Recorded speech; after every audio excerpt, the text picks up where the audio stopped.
الحمد لله الذي أبدع الأخلاق والترغيب والصلاة والسلام على سيد المرسلين وعلى آله وأصحابه وأهل بيته وأولياء ملته وعلماء شريعته وشهداء محبته أجمعين من يومنا هذا إلى يوم الدين. سبحان الله.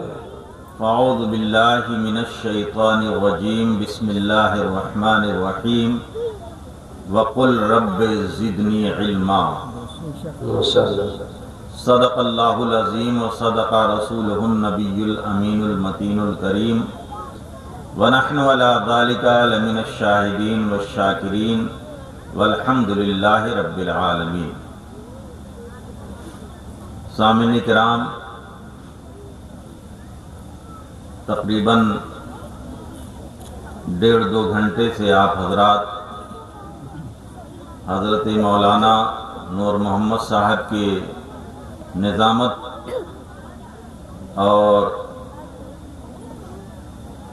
حضرت مولانا اکرم صاحب اور دیگر اساتذہ کرام اور اراکین کی قیادت میں اس پروگرام میں شریک ہوئے اور اللہ و رسول کی باتیں سماعت کرتے رہے. ابھی آپ حضرات نے اپنی سر کے آنکھوں سے دیکھا کہ مدرسہ نظامیہ میں جن طلباء نے اچھی پوزیشن حاصل کی اپنے درجے میں 1 نمبر 2 نمبر 3 نمبر پہ جو آئے تو ان کی حوصلہ افزائی کے لیے اراکین نے کچھ انعامات رکھے تھے اور وہ انعامات انہیں پیش کیا گیا. جن طلباء کو انعام نہیں مل سکا نہ انہیں مایوس ہونا چاہیے اور نہ ان کے گھر والوں کو مایوس ہونا چاہیے، اس لیے کہ یہ علمی میدان ہے.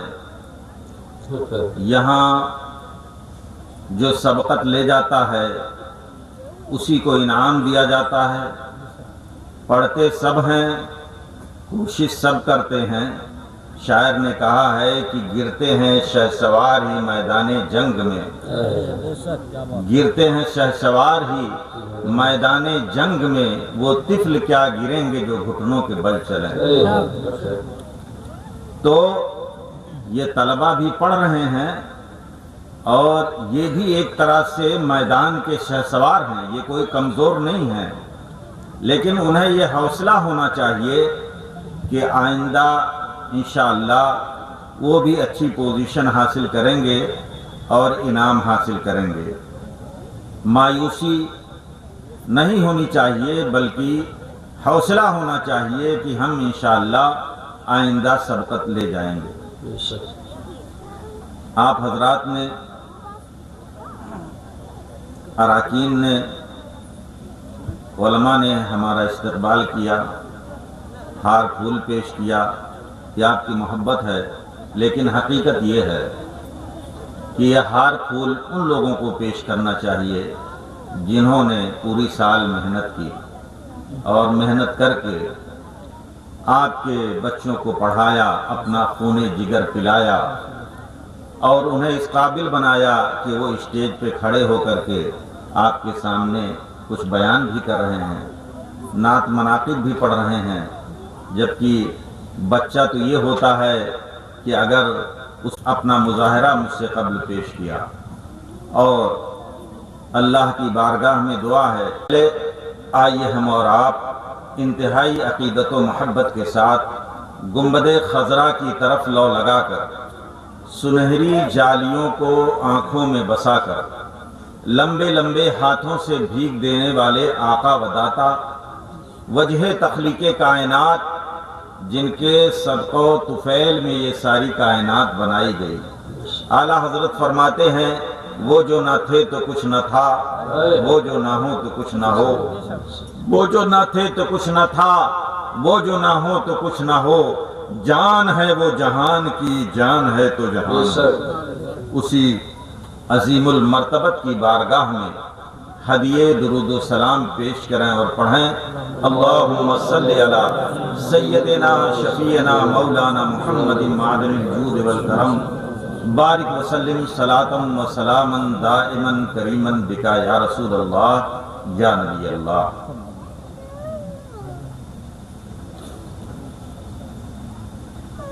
معزز سامعین کرام، علم نور ہے، نور کے معنی روشنی کے ہیں، اور روشنی کا کام یہ ہے کہ وہ خود روشن ہو اور دوسرے دنیا کا مال و زر خرچ کرنے سے کم ہو جاتا ہے،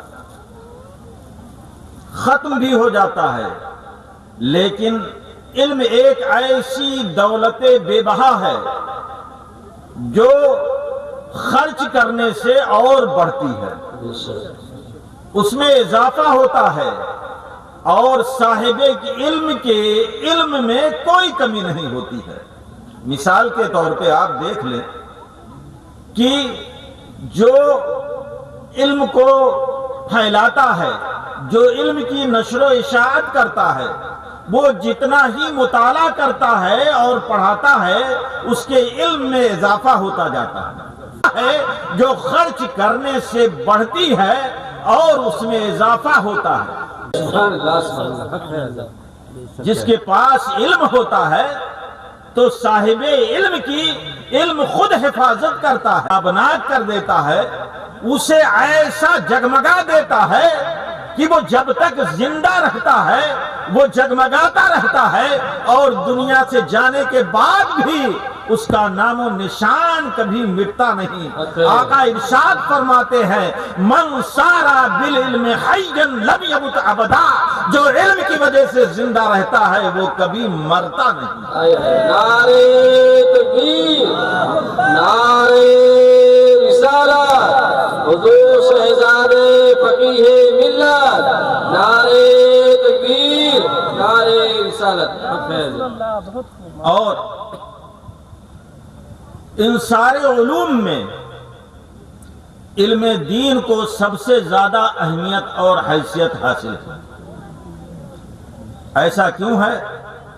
ایسا اس لیے ہے کہ دنیا کے جو علوم ہیں، چاہے وہ کاریگری ہو یا اور بھی کوئی کام ہو، چاہے سائنس کا علم ہو، چاہے فلسفے کا علم ہو، چاہے صنعت و کاریگری کا علم ہو، وہ علم جو ہے آخرت سے اس کا تعلق بہت مختصر سا ہے۔ اگر کسی نے کوئی توجہ دی تو اس کار خیر کے ذریعے جو ہے اس نے اگر نیت اچھی کر لی تو اسے جو ہے آخرت کی کچھ بھلائی مل سکتی ہے، ورنہ دنیاوی علم سے زیادہ اسے دنیا ہی کا فائدہ ہے، دنیا ہی کی منفعت ہے۔ لیکن علم دین کا معاملہ ایسا ہے کہ علم دین جو ہے وہ علم ہے کہ جس میں دنیا کا بھی فائدہ ہے اور آخرت کا بھی سب سے زیادہ فائدہ علم دین میں۔ اس لیے اسلام کا نظریہ یہ ہے کہ اسلام کے ماننے والے کامیاب کب مانے جائیں گے؟ اسلام کے ماننے والے کامیاب اس وقت مانے جائیں گے جب کہ ان کی آخرت کامیاب ہو، اس لیے کہ آخرت کی زندگی ایسی زندگی ہے جہاں آپ کو ہمیشہ رہنا ہے، اور دنیا کی زندگی یہ مسافر خانے کی حیثیت ہے، یہاں آپ کو 60 برس 70 برس اور کچھ دنوں کے بعد اس دنیا سے چلا جانا ہے۔ تو اسلام یہ کہتا ہے کہ آپ کامیاب کب ہیں؟ جب آپ کی آخرت کامیاب ہو، اور اسلام کا ہدف، اسلام کا نشانہ یہ آخرت کی کامیابی ہے۔ مثال کے طور پہ میں آپ کو سمجھاؤں کہ ایک انجینئر کی کامیابی کیا ہے۔ ایک انجینئر کی کامیابی وہ ہے کہ وہ عمارتوں کو اچھی بنائے، نقشہ اچھا بنائے اور کمپنیوں کو اچھی طرح سے چلائے۔ یہ اس کی کامیابی ہے، یہ اس کا ہدف ہے، یہ اس کا نشانہ ہے۔ اگر وہ اس میں کامیاب ہے تو کہا جائے گا کہ یہ انجینئر کامیاب ہے۔ ایک کاشتکار کی کامیابی کیا ہے؟ ایک کاشتکار کی کامیابی یہ ہے کہ کھیت میں جو ہے دانہ اچھے انداز سے ڈالا جائے، وقت پہ پانی سے سینچا جائے اور وقت پہ اس میں کھاد ڈالی جائے تاکہ بہترین فصل تیار ہو اور اناج زیادہ سے زیادہ ہمیں دستیاب ہو۔ یہ ایک کاشتکار کی کامیابی ہے۔ اگر اسے کھیتی اچھی طرح اس کی کھیتی ہو گئی تو گویا کہ وہ اپنے ہدف اور اپنے نشانے میں کامیاب ہے۔ ایک ڈاکٹر کی کامیابی کیا ہے؟ ایک ڈاکٹر کی کامیابی یہ ہے کہ اس کا ہاسپٹل اچھا چلے، اس کے یہاں جو مریض آئیں وہ شفا یاب ہوں اور وہ اچھے ہو کر کے جائیں تاکہ اس کا نام ہو اور وہ جو ہے اس کا چرچا ہو اور زیادہ سے زیادہ لوگ اس کے یہاں آئیں علاج کے لیے، اور اس کی کامیابی اسی میں ہے کہ اس کے یہاں شفا یابی ہو، اس کا ہاسپٹل اچھا چلے۔ لیکن اسلام کیسے کہتا ہے؟ اسلام یہ کہتا ہے کہ مسلمان یا اسلام کے ماننے والوں کی کامیابی یہ نہیں ہے کہ ان کے پاس بے شمار دولت ہو، ان کا مکان خزانوں سے بھرا ہو، ان کے پاس چمچماتی گاڑیاں ہوں، ان کے پاس عالی شان بلڈنگیں ہوں، ان کے پاس مال و دولت کا انبار لگا ہو، بلکہ اسلام یہ کہتا ہے کہ کامیاب وہ ہے کہ جس کی آخرت کامیاب ہو، جو آخرت میں سرخرو ہو، وہ کامیاب ہے۔ اس لیے کہ اسلام جو ہے آخرت سے بحث کرتا ہے، لہذا ہماری اور آپ کی کامیابی آخرت کی کامیابی۔ سبحان اللہ، سبحان اللہ، ماشاء اللہ۔ لیکن ایک بات اور سمجھتے چلیں کہ اسلام یہ بھی نہیں کہتا کہ آپ اللہ و رسول کی یاد میں ایسے غرق ہو جائیے کہ آپ اپنے خاندان کو چھوڑ دیجئے، اپنی اولاد کو چھوڑ دیجئے، اپنے کنبو قبیلے کو چھوڑ دیجئے، یہودیوں کی طرح رہبانیت اختیار کر لیجئے، جنگلوں میں چلے جائیے، کسی سے کوئی مطلب نہ رکھیے، بلکہ اسلام تو یہ کہتا ہے کہ آپ دنیا کو بھی برتیے، اس لیے کہ دنیا یہ جو ہے آپ یہاں آئے ہیں تو آپ کو یہاں زندگی گزارنی ہے، تو دنیا کو بھی آپ کو حاصل کرنا ہے اور بقدر ضرورت اس کو بھی استعمال کرنا ہے، لیکن دنیا کو آپ 2 نمبر پہ رکھیے اور آخرت کو 1 نمبر پہ رکھیے۔ اسی لیے اسلام کہتا ہے کہ اے مسلمانوں، جب تم دعا کرو تو اس طرح دعا کرو، ربنا آتنا فی الدنیا حسنہ وفی الآخرت حسنہ وقنا عذاب النار۔ سبحان اللہ، سبحان اللہ۔ پروردگار عالم میری دنیا بھی بہتر بنا اور میری آخرت بھی بہتر بنا اور مجھے جہنم کے ہولناکیوں سے نجات عطا فرما دے۔ تو اسلام یہ نہیں کہتا کہ آپ رہبانیت اختیار کر لیجئے، آپ سب کچھ چھوڑ کے جنگلوں میں چلے جائیے، لیکن سوال یہ پیدا ہوتا ہے کہ آپ کی آخرت کامیاب کیسے ہوگی؟ آپ کی آخرت جو ہے بہتر کیسے ہوگی؟ تو آپ کی آخرت کامیاب اسی وقت ہوگی کہ آپ جو ہے دینی علم حاصل کریں اور بقدر ضرورت علم دین ضرور حاصل کریں۔ میں نے قرآن مجید فرقان حمید کے آیت کریمہ کے تلاوت کا شرف حاصل کیا کہ پروردگار عالم نے اپنے محبوب سے یہ کہا کہ اے محبوب، تم جب اللہ کی بارگاہ میں دعا کرو تو یہ کہو رب زدنی علما، اے پروردگار عالم میری علم کو زیادہ فرما دے۔ بے شک، بے شک۔ پروردگار عالم نے اپنے محبوب سے یہ نہیں کہا کہ اے محبوب تم دنیا کے مال و دولت کے لیے جو دعا کرو، تم سلطنت کے لیے دعا کرو، تم بے شمار مال و دولت کے لیے دعا کرو۔ علامہ ابن حجر اسقلانی رحمت اللہ تعالی علیہ جو عظیم محدث ہیں، اس آیت کریمہ کی شرح میں وہ تحریر فرماتے ہیں کہ اس آیت کریمہ سے یہ ثابت ہوا کہ علم کی فضیلت سب سے زیادہ ہے، اس لیے پروردگار عالم نے اپنے محبوب سے اور کسی چیز کی زیادتی کے لیے دعا کرنے کے لیے نہیں کہا، بلکہ صرف علم کی زیادتی کے لیے۔ سبحان اللہ بے شک۔ اور یہ فرمایا کہ رب زدنی علما، اے محبوب جب تم میری بارگاہ میں دعا کرو تو یہ دعا کرو کہ پروردگار عالم میرے علم کو زیادہ فرما۔ بے شک۔ اب آپ غور فرمائیں کہ علم کی اہمیت کتنی ہے۔ حدیث پاک میں ہے، علامہ امام فخر الدین رازی رحمۃ اللہ تعالی علیہ، علماء جانتے ہیں کہ یہ بہت عظیم مفسر ہیں، مفسر اعظم ہیں، تفسیر میں ان کا سکہ چلتا ہے۔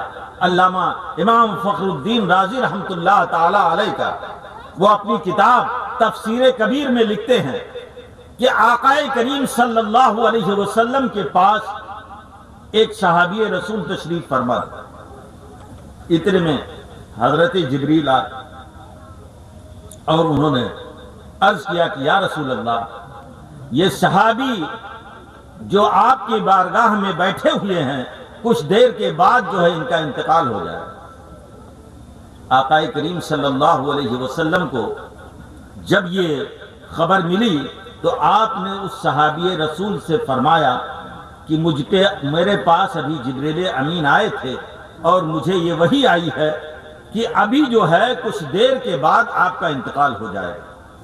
اب وہ بڑے کشمکش میں پڑے کہ ابھی کچھ دیر کے بعد جو ہے میرا انتقال ہو جائے گا، تو اگر آدمی کو یہ پتا چل جائے کہ میں شام کو مر جاؤں گا تو یہی سوچے گا کہ میں اس وقت سے شام تک اللہ کی عبادت ہی کرتا رہوں، کوئی نیک کام ہی کرتا رہوں، کیونکہ اسی میں اگر میرا انتقال ہو اللہ کی خوشنودی حاصل ہو جائے گی۔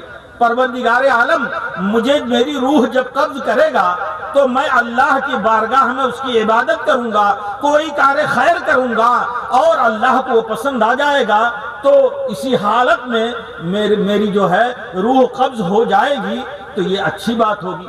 تو انہوں نے عرض کیا یا رسول اللہ، جب کچھ دیر کے بعد مجھے موت کا پروانہ آ جائے گا تو آخر آپ مجھے ارشاد فرمائے کہ اس بیچ میں میں کیا کروں، اس بیچ میں میں کیا کروں۔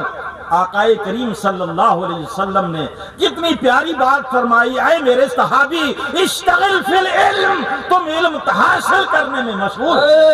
سبحان اللہ بے شک، حق ہے، بہت خوب۔ اب آپ غور فرمائیں، اللہ کے رسول نے یہ نہیں فرمایا کہ اے میرے صحابی تم نماز پڑھو، اے میرے صحابی تم روزہ رکھ لو، اے میرے صحابی تم اور کوئی کام کر لو، نفلوں پہ نفلیں پڑھو، عبادتوں پہ عبادت کرو، بلکہ آقا نے یہ ارشاد فرمایا اشتغل فی العلم، اے میرے صحابی تم علم حاصل کرنے میں مشغول ہو جاؤ، اس لیے کہ اللہ و رسول کے ہاں سب سے زیادہ عظیم کام اور سب سے زیادہ متبرک کام علم دین حاصل کرنا۔ سبحان اللہ۔ برادران ملت اسلامیہ، لہذا علم دین کی اہمیت کو سمجھیے۔ آپ سمجھ سکتے ہیں کہ حالات کیا ہے، ماحول کیا ہے۔ آج لوگ دین سے دور ہوتے چلے جا رہے ہیں، تو اس لیے جو ہے ان کے عقائد بھی بگڑ رہے ہیں، ان کو طرح طرح سے ان کے اندر برائیاں در آئی ہیں۔ آج لڑکیاں ہمیں علم نہیں حاصل کر رہی ہیں تو ظاہر ہے کہ وہ بھٹک رہی ہیں، کوئی ادھر جا رہی ہیں، کوئی ادھر جا رہی ہیں۔ آپ آئے دن جو ہے میڈیا میں پڑھتے رہتے ہیں، اخباروں میں دیکھتے رہتے ہیں کہ لڑکیاں مرتد ہو رہی ہیں، لڑکیاں جو ہے وہ برگشتہ ہو رہی ہیں۔ لیکن اگر آپ نے انہیں اللہ و رسول کے بارگاہ کا موقر مؤدب بندی بنا دیا اور دین اسلام کی صحیح تعلیم اسے دے دی اور اسے یہ پتا چل گیا کہ مرتد ہونے میں کیا نقصان ہے، مرتد ہونے کے بعد ہمیشہ جہنم میں رہنا ہے اور سب سے زیادہ سزا مرتد ہی کو دی جائے گی اور مرتد کو دنیا میں زندہ رہنے کا بھی حق نہیں ہے، تو جب اسے یہ پتا چلے گا تو یقیناً وہ ارتداد سے بچ جائے گی۔ لیکن آپ سے پہلے اسے تعلیم تو دیں، اسے سکھائے تو، اور جب آپ سمجھتے ہیں کہ لڑکوں کی تعلیم کی ضرورت تو ہے ہی ہے، ساتھ ساتھ لڑکیوں کی بھی تعلیم کی ضرورت ہے، اس لیے آقا کریم صلی اللہ علیہ وسلم نے حدیث پاک میں ارشاد فرمایا کہ جب تم شادی کرو تو شادی میں تم خاندان دیکھو، تم وجاہت دیکھو، خوبصورتی دیکھو، اور پیسہ بھی دیکھو، مال بھی دیکھو، اور دینداری بھی دیکھو، لیکن جو ہے خاندان پہ اور شکل و صورت پہ اور مالداری پہ دینداری کو ترجیح دو۔ اگر مال نہ ملے چھوڑ دینا، خاندان نہ ملے چھوڑ دینا، وجاہت نہ ملے چھوڑ دینا، اگر صرف دینداری ملے تو لے لینا، اس لیے کہ اگر دیندار لڑکی تمہارے گھر میں آئے گی تو تمہارا گھر جنت نشاں ہو جائے گا، اور پہلا مکتب اور پہلی درسگاہ اگر بچے کی ہے تو وہ ماں کی گود ہے، اگر ماں تقوی شیار ہے تو بچہ بھی تقوی شیار ہوگا، پروان چڑھنے والا بچہ بھی اللہ کا برگزیدہ بندہ ہوگا۔ لہذا لڑکوں کی تعلیم کے ساتھ ساتھ آپ کو لڑکیوں کی تعلیم کی طرف بھی توجہ دینی ہے۔ یہی وجہ ہے کہ اگر جو ہے حضرت ابو موسیٰ صالح جنگی دوست غوث پاک کے والد جو ہے عظیم مرتبے پر فائز تھے، ولایت کے عظیم درجے پر فائز تھے، اور آپ کی والدہ ماجدہ ام الخیر فاطمہ ولایت کے عظیم منصب پر فائز ہوئے تو ان کی گود میں پروان چڑھنے والا بچہ غوث اعظم قطب ربانی شہباز لاکبکانی سیدنا شیخ عبدالقادر جیلانی ہوئی، جن کا سکہ اب حضرت امام مہدی تک آنے تک چلے گا۔ اعلیٰ حضرت فرماتے ہیں مرغ سب بولتے ہیں، بول کے چپ رہتے ہیں، حاصل نواں سمجھ رہے گا تیرا۔ جیسے نعرے تکبیر، نعرے رسالت، نعرے رسالت، تعلیمی بیداری کانفرنس، حضور شہزادہ فقیہ ملت، نعرے تکبیر، نعرے رسالت۔ بے شک بہت خوب۔ اگر میں آپ سے پوچھوں کہ آپ کے پاس سب سے قیمتی چیز کیا ہے تو آپ کے ذہن میں یہ جائے گا کہ میرے پاس سب سے قیمتی چیز جو ہے میرا سونا اور چاندی ہے، کیونکہ گھر میں سب سے قیمتی چیز وہی ہے، سونا ہے۔ آپ نوٹ کو بھی نہیں کہیں گے کہ نوٹ بہت قیمتی ہے، اس لیے کہ نوٹ بندی آ جائے گی تو معاملہ خراب ہو جائے گا، ہے نا؟ لیکن سونا علماء جانتے ہیں یہی ثمن اصلی ہے، یہی مال ہے اصل، سونا اور چاندی یہی اصل مال ہے۔ اس کا ایک چھوٹا بھی ٹکڑا ہو، حکومتیں ادھر سے ادھر ہو جائیں، نظام درہم برہم ہو جائے، لیکن اس کی ثمنیت کبھی ختم ہو سکتی ہے؟ نہیں ہو سکتی۔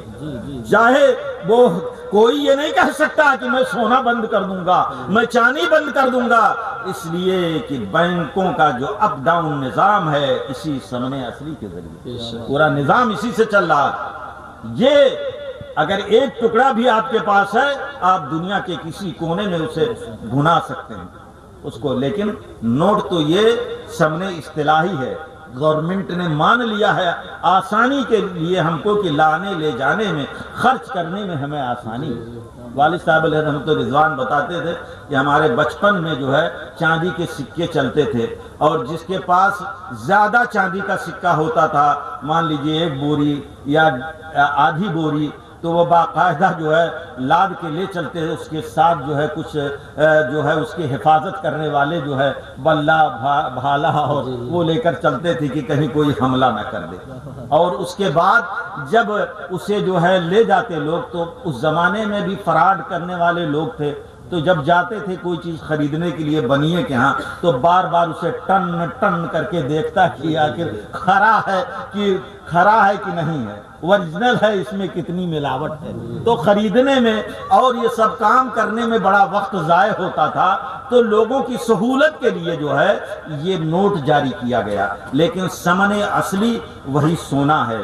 آپ یہ کہیں گے کہ سب سے قیمتی چیز میرے پاس کیا ہے؟ میرے زیورات ہیں، میرے سونا اور چاندی ہے، لیکن انوار احمد یہ کہتا ہے کہ سونا چاندی یہ قیمتی نہیں ہے، یہ تو دنیا کی مال و دولت ہے، یہ قیمتی نہیں ہے، یہ تو آئی اور گئی چلی گئی، بلکہ میں یہ سمجھتا ہوں کہ آپ کے گھر میں اگر کوئی قیمتی چیز ہے تو آپ کے وہ ننھے منھے اولاد اور آپ کے بچے۔ سبحان اللہ، سبحان اللہ، بے شک حق ہے، حق ہے۔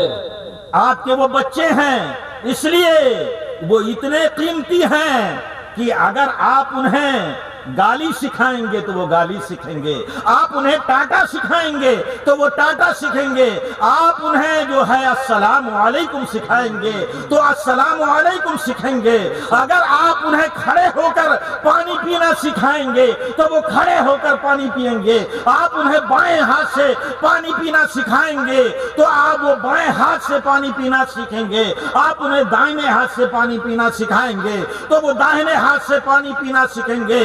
ہماری ماں بہنیں اور بھی سنیں جو یہاں بیٹھی ہیں، اصل کردار ان کا ہونا چاہیے، انہی کا کردار ہمیشہ بچے ان کی گود میں پروان چڑھتے ہیں، ان کا کردار اچھا ہونا چاہیے تاکہ وہ دینی راستے پہ چلے، اور دین و شریعت کا کردار ہونا چاہیے تاکہ وہ کردار ان کی نسلوں میں منتقل ہو، ان کے بچوں میں منتقل ہو۔ اسی لیے تو میں کہتا ہوں کہ اگر مرد دیندار ہے تو دین گھر کی چوکھٹ تک پہنچتا ہے، اور اگر عورتیں دیندار ہیں تو دین نسلوں میں منتقل ہوتا ہے۔ سبحان اللہ، سبحان اللہ، حق ہے۔ اگر عورتیں دیندار ہیں تو دین نسلوں میں منتقل ہوتا رہتا ہے، اور میں نے کہہ دیا کہ اسلام آخرت سے بحث کرتا ہے، جب آپ کی آخرت کامیاب ہوگی تب آپ کامیاب مانے جائیں گے۔ تو میں یہ عرض کر رہا تھا کہ یہ بچے جو ہے یہ آپ کی سب سے قیمتی سرمایہ ہے۔ آدمی سوچتا ہے کہ میں نے پیدا کر دیا، کوئی مطلب نہیں ہے، جہاں چاہے جائے، یہ جیسے مرغی چھوڑ دی جاتی ہے، جہاں چاہے چونچ مارے، جو چاہے کرے، ہرگز نہیں۔ آپ نے کہا ہر ایک ذمہ دار ہے، اسلام نے ہر ایک کو ذمہ داری دی ہے۔ آقا ارشاد فرماتے ہیں کلکم راعٍ کلکم مسئول عن رعیتہ، تم میں کا ہر ایک ذمہ دار ہے اور ہر ایک سے اس کے ماتحت کے بارے میں پوچھا جائے گا۔ لہذا امام سے مقتدی کے بارے میں پوچھا جائے گا، بادشاہ سے رعایا کے بارے میں پوچھا جائے گا، اساتذہ سے طلبہ کے بارے میں پوچھا جائے گا، والدین سے ان کی اولاد کے بارے میں پوچھا جائے گا کہ تم نے اپنی اولاد کو نیکوکار کیوں نہیں بنایا، اسے جو ہے بقدر ضرورت دینی تعلیم کیوں نہیں دی؟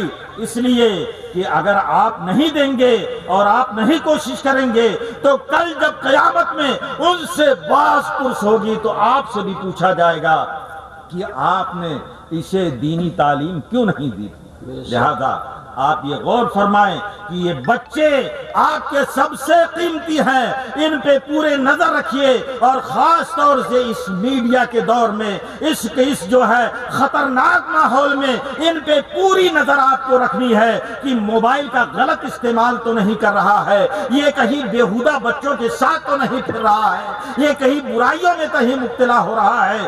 آپ کے پاس اگر سونا چاندی ہے تو آپ اسے جو ہے 10 خانے کے اندر پردے میں رکھتے ہیں اور اسے بڑی حفاظت سے رکھتے ہیں۔ میں یہ کہتا ہوں کہ آپ کی یہ بچے آپ کی سونا چاندی سے زیادہ قیمتی ہیں، اس لیے کہ آنے والی نسلوں میں اگر جو ہے یہی بچے جب آگے بڑھیں گے تو اگر دینی لائن میں آپ جائیں گے تو محدث یہی بچے ہوں گے، مفسر یہی بچے ہوں گے، مفتی یہی بچے ہوں گے، علامہ یہی بچے ہوں گے، امام یہی بچے ہوں گے، مقتدی یہی بچے ہوں گے۔ دنیاوی لائن میں جائیں اگر آپ تو ڈی ایم یہی بچے ہوں گے، ایس پی یہی بچے ہوں گے، اور بڑے بڑے عہدوں پہ ماسٹر اور پرنسپل اور بڑے بڑے عہدے پر عالم ربانی بھی یہی بچے ہوں گے۔ میں آپ سے پوچھنا چاہتا ہوں کیا کوئی عالم، کیا کوئی مفسر، کیا کوئی محدث، کیا کوئی ڈی ایم، کیا کوئی ایس پی، کیا کوئی وزیر اعظم، کیا کوئی وزیر اعلیٰ زمین سے پیدا ہوتا ہے، زمین سے نکلتا ہے؟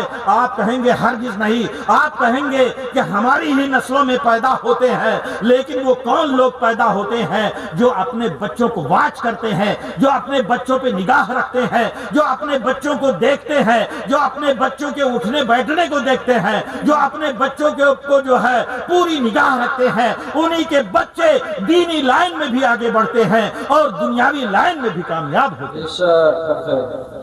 برادران ملت اسلامیہ، لہذا آپ کو چاہیے کہ آپ ان کی نگہبانی کریے. اور اسلام یہ بھی کہتا ہے کہ اپنے بچوں کو سب سے پہلے قرآن کی تعلیم دیجیے. آقا ارشاد فرماتے ہیں خیرکم من تعلم القرآن وعلمہ، تم میں بہتر وہ ہے جو قرآن سیکھے اور سکھائے.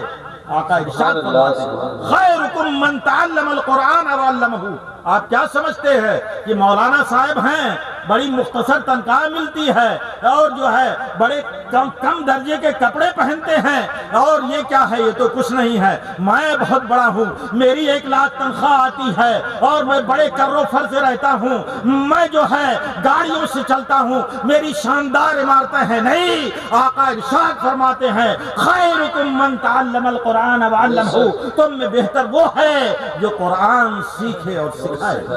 سبحان اللہ، سبحان اللہ. بے شک برادران ملت اسلامیہ، یہی وجہ ہے کہ صحابہ ہمیشہ دین کو سیکھتے اور سکھاتے رہے اور انہی کی قربانیوں کا یہ نتیجہ ہے کہ دین اور اسلام شرق سے غرب تک پہنچا. آج تمام سہولتیں موجود ہیں، میڈیا کی سہولتیں موجود ہیں، الیکٹرانک میڈیا کی سہولتیں موجود ہیں، ہوائی جہاز کی پروازیں ہیں، گھنٹوں کا سفر منٹوں اور سیکنڈوں میں کر لیجئے.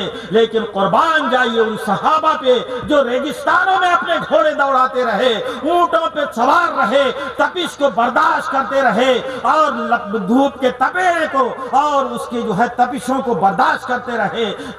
سمندروں میں سفر کیا اور طوفانوں کا مقابلہ کیا، لیکن اس ماحول میں بھی ان کے اندر یہ جذبہ تھا کہ دین شرق سے غرب تک پہنچے. آج جو ہے اسلام، کوئی ایسا ملک نہیں ہے جہاں اسلام کے ماننے والے نہ پائے. سبحان اللہ، سبحان اللہ. یہ صحابہ کی محنتوں کا ثمرہ ہے.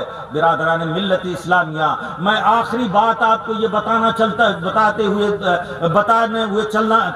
ہوئے چلنا چاہتا ہوں کہ آپ حضرات اپنے بچوں کو دینی تعلیم ضرور دیں، اس لیے کہ اگر آپ دینی تعلیم نہیں دیں گے تو کل قیامت میں آپ سے بھی اس کا سوال کیا جائے گا اور بقدر ضرورت علم دین آپ کو ضرور سکھانا ہے، ورنہ آپ بھی ذمہ دار ہوں گے. آقا ارشاد فرماتے ہیں طلب العلم فریضۃ علی کل مسلم، بقدر ضرورت علم دین حاصل کرنا ہر مسلمان مرد اور عورت پہ فرض اور لازم و ضروری ہے. سارا کام چھوڑ کر کے کیوں آپ نے کبھی سوچا؟ اس لیے کہ جب لڑکی یا لڑکا بالغ ہوئے تو ان پہ نماز فرض ہوئی، نماز پڑھے گا کیسے؟ آپ مجھے بتائیے نماز کیسے پڑھے گا وہ جب دینی تعلیم حاصل ہی نہیں کرے گا؟ تو سورہ فاتحہ کیسے پڑھے گا اور سورت کیسے پڑھے گا؟ وہ التحیات کیسے پڑھے گا؟ درود ابراہیمی کیسے پڑھے گا؟ آپ جانتے ہیں ایمان اور اہل سنت و جماعت کے صحیح عقیدے کی درستگی کے بعد اگر کوئی فرض ہے، کوئی اہم الفرائض ہے، وہ تو نماز ہے. بے شک کوئی اہم الفرائض ہے تو وہ نماز ہے. ایمان اور عقیدے کی درستگی کے بعد اگر کوئی اہم فریضہ ہے تو وہ نماز ہے. علامہ جامی فرماتے ہیں روز محشر کی جاں گداز بوت اولی پرش سے نماز بوت. محشر کا دن جبکہ نفسی نفسی کا عالم ہوگا، سورج سوانے پر ہوگا، بھیجے جو ہے جیسے ہانڈی میں پانی کھولتا ہے اس طرح کھولتا ہوگا. لوگ اپنے پسینے میں ڈوبے ہوں گے اپنے اعمال کے اعتبار سے، کوئی گھٹنے تک، کوئی کمر تک، کوئی سینے تک، کوئی کندھے تک، اور بعض لوگ تو اس میں ڈبکیاں مارتے ہوں گے اپنے پسینے میں. یہ عالم ہوگا تو آپ ایسی صورت میں سب سے پہلے نماز کے بارے میں پوچھا جائے گا. آپ بتائیں کہ آپ نماز کیسے پڑھیں گے جب آپ دینی تعلیم نہیں حاصل کریں گے؟ اور آپ یہ مت سمجھیے کہ صرف تعلیم حاصل کرنا، آپ نے انہیں تعلیم حاصل کر دی لیکن یہ 2 in 1 ہے. یہ نہیں ہے کہ اسی کو فائدہ پہنچے گا. یہ جو بچہ نیک ہوگا حدیث کے مطابق او ولد صالح یدعو لہ، حدیث میں آیا ہے کہ نیک اولاد جو ہوگی وہ تمہارے لیے صدقہ جاریہ ہوگی، بے شک وہ تمہارے لیے صدقہ جاریہ ہوگی، ہے نا؟ تم قبر میں رہو گے، وہ نماز پڑھے گا، تمہیں بھی ثواب ملے گا، وہ روزہ رکھے گا، ان کے والدین کو، ان کے مربی کو وہ صدقہ کرے گا، ان کے اساتذہ کو، ان کے والدین کو، ان کے مربی کو بھی اس کا ثواب ملے گا، وہ خود بھی کامیاب ہوگا اور اس کے والدین بھی کامیاب ہوں گے۔ تو کوئی ایسا علم نہیں ہے سوائے علم دین کے جو ٹو ان ون ہو، یعنی اس میں آخرت کی بھی بھلائی ہے اور دنیا کی بھی بھلائی ہے۔ آپ جانتے ہیں کہ علم ایک ایسا ہے، داغ دہلوی نے کہا ہے کہ رہتا ہے نام علم سے زندہ ہمیشہ داغ، رہتا ہے نام علم سے زندہ ہمیشہ داغ، اولاد سے تو یہی پشت دو پشت، اولاد سے تو بس یہی ایک پشت دو پشت، چند پشتیں گزر جاتی ہیں، 3-4 پشتیں، تو جن کے یہاں لکھا پڑا ہے وہی سمجھ سکتے ہیں کہ ہمارے پردادا لکڑ دادا کا نام کیا تھا۔ لیکن اگر علم دین کا معاملہ ہے تو آدمی اس سے ہمیشہ زندہ و تابندہ رہے گا۔ تو میں یہ عرض کرنا چاہ رہا تھا کہ آپ جو ہے اس پہ نماز فرض ہوئی تو نماز پڑھنا سیکھے گا کیسے؟ وہ علم دین کے ذریعے سیکھے گا۔ بالغ ہوا، اس پہ روزہ فرض ہوا، وہ روزہ پڑھ کر رکھنا سیکھے گا کیسے؟ اسے جو ہے علم دین ہی سے سیکھنا پڑے گا۔ اگر وہ بیوی والا ہوا تو میاں بیوی کے حقوق سیکھے گا کیسے؟ وہ علم دین ہی سے سیکھے گا۔ اس کے پاس اولاد ہوئی تو اولاد کی تربیت وہ سیکھے گا کیسے؟ وہ علم دین ہی سے سیکھے گا۔ وہ شیطان کے حملے سے بچے گا کیسے؟ امام فخر الدین رازی فرماتے ہیں کہ صرف علم دین ہی ایسی چیز، ایسا علم ہے کہ انسان شیطان کے حملے سے بچ سکتا ہے، اور کسی علم سے وہ شیطان کے حملے سے نہیں بچ سکتا ہے۔ وہ علم دین ایک ایسا علم ہے کہ انسان شیطان کے حملے سے بچ سکتا ہے۔ علم دین ہی ایسا علم ہے جس سے جب آپ مال دولت والے ہو جائیں گے تو علم دین ہی کے ذریعے آپ زکوٰۃ نکالیں گے۔ آپ جب اتنا پیسہ ہو جائے کہ آپ حج کر سکیں تو علم دین ہی کے ذریعے آپ حج کریں گے۔ اگر آپ کے پاس علم دین نہیں ہے تو آپ کیسے حج کریں گے؟ اسی لیے ہر آدمی کو بہت بڑا محدث، بہت بڑا علامہ، بہت بڑا مفسر اور بہت بڑا عالم ربانی ہر آدمی کو بننا ضروری نہیں ہے۔ قبیلے میں 1 ہو گئے، 2 ہو گئے، 3 ہو گئے، اور گاؤں میں، خاندان میں، علاقے میں 2-1 بڑے علماء ہو گئے، ٹھیک ہے، لیکن بقدر ضرورت علم دین حاصل کرنا کہ آپ فرائض کو کیسے ادا کریں گے، واجب کو کیسے ادا کریں گے، سنت مؤکدات کو کیسے ادا کریں گے، یہ ہر آدمی کے لیے لازم و ضروری اور فرض عین ہے، سارا کام چھوڑ کر کے۔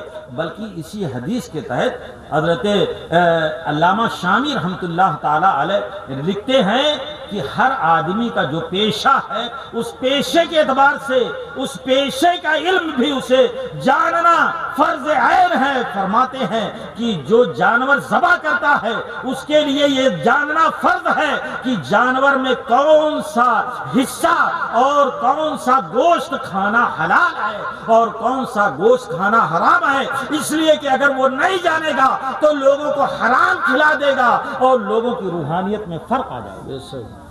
اور یہ بھی ارشاد فرماتے ہیں کہ جو بال بناتا ہے نائی، اس کے لیے یہ جاننا فرض ہے کہ جسم کے اور سر کے کس بال کو کاٹنا جائز ہے اور کس بال کو کاٹنا ناجائز ہے، اس لیے کہ اگر وہ نہیں جانتا ہے تو وہ ناجائز بال جو ہے اس کو نہ بھی کاٹے گا اور ساتھ ساتھ جن بال کا کاٹنا جائز نہیں ہے انہیں بھی کاٹ دے گا، اور بندہ بھی گنہگار ہوگا اور وہ بھی گنہگار ہوگا۔ اس طرح علم دین کا سیکھنا ضروری ہے۔ ایک مثال دے کے میں اپنی بات کو ختم کر دینا چاہتا ہوں۔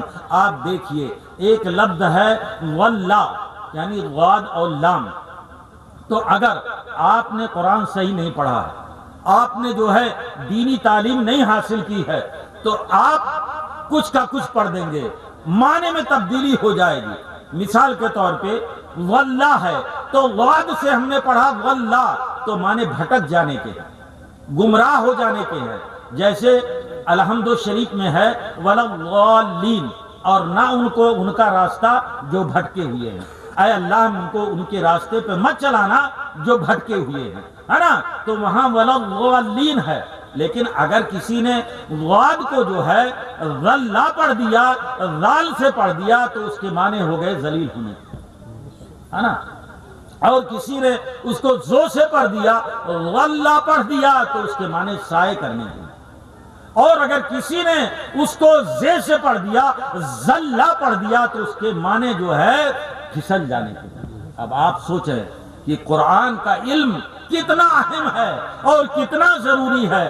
آج تو لوگ کچھ سمجھتے ہی نہیں ہیں، بس سوچے جیسے تیسے چاہو پڑھ لو، نماز جیسے تیسے چاہو پڑھ لو، لیکن عبادتوں میں سب سے اہم عبادت یہ ہے۔ اور آخری پیغام یہ سن کے جائیے کہ یہ مدارس اور یہ مکاتب، یہ جو ٹوٹی چٹائیاں ہیں، انہی سے اسلام زندہ ہے اور انہی سے اسلام کی نشر و اشاعت ہو رہی ہے۔ آپ مجھے بتائیں کہ بے شمار یونیورسٹی ہے اس ملک میں، بڑی بڑی یونیورسٹیاں ہیں جہاں اربوں خربوں کا خرچ ہے، کون سی ایسی یونیورسٹی ہے جہاں سے کوئی بہت بڑا مفسر پیدا ہوا ہو؟ بتائیں آپ مجھے، کون سی ایسی یونیورسٹی ہے جہاں سے کوئی بہت بڑا مفسر پیدا ہوا ہو، جہاں سے کوئی بہت بڑا محدث پیدا ہوا ہو، جہاں سے کوئی بہت بڑا علامۃ الدہر پیدا ہوا ہو؟ جتنے بھی لوگ پیدا ہوئے ہیں، جتنے بھی دین کے خادم اور سپاہی ہوئے ہیں، چاہے جو ہوں، چاہے وہ بڑے بڑے علماء ہوں، چاہے وہ بڑے بڑے اولیاء کرام ہوں، انہوں نے انہی مکتب کی تعلیم حاصل کر کے آگے بڑھے ہیں اور انہوں نے ہی دین کی رہنمائی کی ہے۔ تو کبھی ان طلباء کو حقیر نہ سمجھیے، ان علماء کو کبھی حقیر نہ سمجھیے، ہمیشہ ان کی ضرورتوں کا خیال رکھیے۔ میں نے ہمیشہ یہ کہتا ہوں کہ آپ انہیں ان کی خدمات کے اعتبار سے زیادہ ان کی خدمت کریے اور ان کا خیال رکھیے۔ اگر یہ چلے گئے اور انہوں نے چھوڑ دیا تو آپ کی اقتدا، آپ کی جو ہے رہنمائی کرنے والا کوئی نہیں ملے گا، آپ کو نماز پڑھانے والا کوئی نہیں ملے گا، اور یہ 24 گھنٹہ ان کی سروس ہے۔ آپ جنازہ تیار ہے، چاہے وہ صبح ہو، چاہے شام ہو، چاہے دوپہر ہو، چاہے رات ہو، یہ جنازہ پڑھانے کے لیے تیار ہیں۔ جنازہ پڑھانے کا الگ سے کوئی جو ہے اس کی کوئی جو ہے قیمت نہیں دیتا، اس کا کوئی معاوضہ نہیں دیتا۔ وہی جو تعلیم مدرسے میں دی جاتی ہے اسی کا معاوضہ دیا جاتا ہے، لیکن اور کوئی معاوضہ الگ سے نہیں دیا جاتا۔ فاتحہ کرنے کا کوئی معاوضہ نہیں دیا جاتا، کسی کے سمجھ میں آیا تو کچھ دے دیتا ہے۔ دعا کرنے کا کوئی معاوضہ مطالبہ نہیں کیا جاتا، کسی کے سمجھ میں آیا تو کچھ دے دیا، مانگا نہیں جاتا ہے۔ آپ سمجھیں کہ ان کی خدمات کیا ہیں۔ اگر آپ مکتبوں کو زندہ رکھیں گے، اس کی طرف توجہ رکھیے۔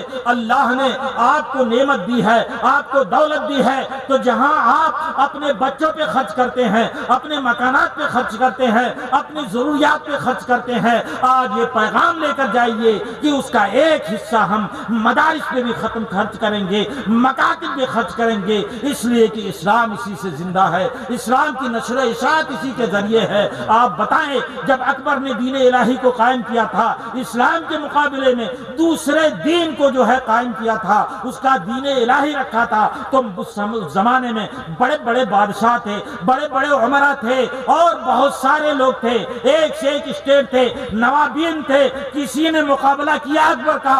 نہیں۔ اگر مقابلہ کیا تو ٹوٹی چٹائی پر بیٹھے ہوئے اللہ کے بندے برگزیدہ بندے نائب رسول امام مجدد الف ثانی شیخ احمد سرہندی رحمت اللہ تعالی علیہ نے اکبر کے دین الہی کا مقابلہ کیا اور کہا، اکبر تم اگرچہ تمہاری حکومت کنیا کماری سے بنگال کی کھاڑی تک ہے، غیر منقسم ہندوستان میں تم حکومت کرتے ہو، لیکن جس طرح امام حسین نے اپنے تن من دھن کی بازی لگا کر کے اسلام کو ہمیشہ لیے زندہ و تابندہ کیا تھا، جب تک یہ مجدد الف ثانی زندہ ہے تمہارے دین الہی کو وہ پنپنے نہیں دے گا، پروان نہیں چڑھنے دے گا، گردن کٹ جائے گی، لیکن تمہارے دین الہی کو جو ہے وہ بڑھنے نہیں دے گا۔ چنانچہ مجدد الف ثانی نے اکبر کے دین الہی کا مقابلہ کیا اور اس کے خلاف تقریریں کی، علماء کو اپنے ساتھ لیا اور کہا کہ یہ اسلام کے خلاف ایک نئے دین کی داغ بیل ڈالنا ہے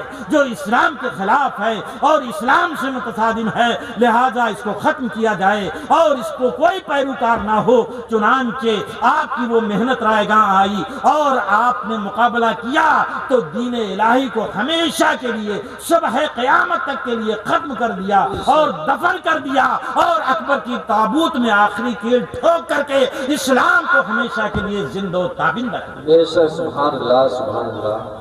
اسی لیے جب ڈاکٹر اقبال مجدد الفسانی شیخ احمد سرہندی فاروقی تھے، یعنی حضرت عمر فاروق رضی اللہ تعالی عنہ کا خون ان کے جسم میں رواں دواں تھا۔ حضرت عمر فاروق رضی اللہ تعالی عنہ کتنے جرمت مند تھے، آپ سمجھتے ہیں کہ ان کے وقت میں بے شمار ممالک فتح ہوئے، اور جب ڈاکٹر اقبال ان کی قبر پہ پہنچا تو کہا حاضر ہوا میں شیخ مجدد کی قبر پر، وہ خاک جو ہے زیر زمین مطلع انوار، گردن نہ جھکی جس کی جہانگیر کے آگے، اکبر کا بیٹا جہانگیر، گردن نہ جھکی جس کی جہانگیر کے آگے، جس کے نفس گرم سے ہے گرمی احساس، وہ ہند میں سرمائے ملت کا نگہباں، اللہ نے بر وقت کیا جس کو خبردار، کہ دین الہی کو پروان چڑھا رہا اکبر، اے مجدد الفسانی آپ اس کا مقابلہ کریے۔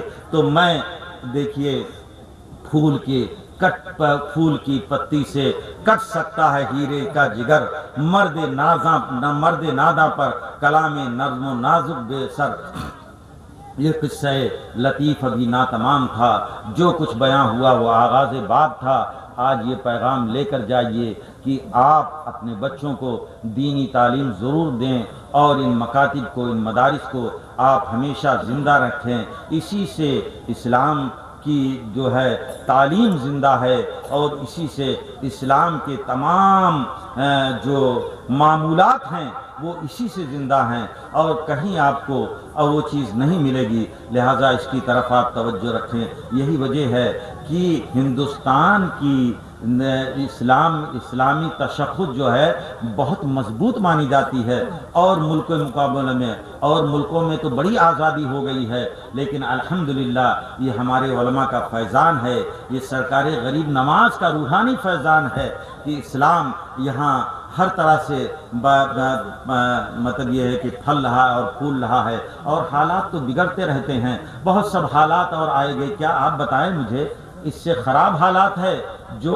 مکہ میں سرکار اور صحابہ کے ساتھ حالات تھے، کہ جب سرکار نے اعلان نبوت فرمایا تو وہ حالات ہو گئے کہ سرکار کا جینا دو بھر کر دیا تھا، صحابہ کو ایسا مارتے، قتل کرتے، طرح طرح کی اذیتیں پہنچاتے، اور کوئی کسر نہیں باقی، سرکار کے گلے میں رسیاں باندھ کر کھینچتے رہے، سرکار سجدے میں گئے تو ان کے اوپر جو ہے اونٹ کی اوجھڑی ڈال دی، حضرت بلال کو کس طرح ستایا گیا، امیہ اور دیگر لوگوں کو کس طرح ظلم و ستم کے پہاڑ توڑے گئے۔ تو ایسے حالات تو نہیں ہیں جو مکہ میں تھے۔ ہمیں نربس نہیں ہونا چاہیے، ہمیں مایوس نہیں ہونا چاہیے، مسجدوں کو آباد کرنی چاہیے، دین و شریعت پہ عمل کرنا چاہیے، اور سب سے زیادہ طاقتور اگر کوئی ذات ہے تو اللہ کی ذات ہے، اور اللہ و رسول سے ہمیں اپنے رشتے کو مضبوط کرنا چاہیے۔ وہی رشتہ اگر مضبوط ہے تو کوئی بھی طوفان اور کوئی بھی آندھی ہمارا مقابلہ نہیں کر سکتی۔ اللہ تعالی ہم سب کو دین و شریعت اور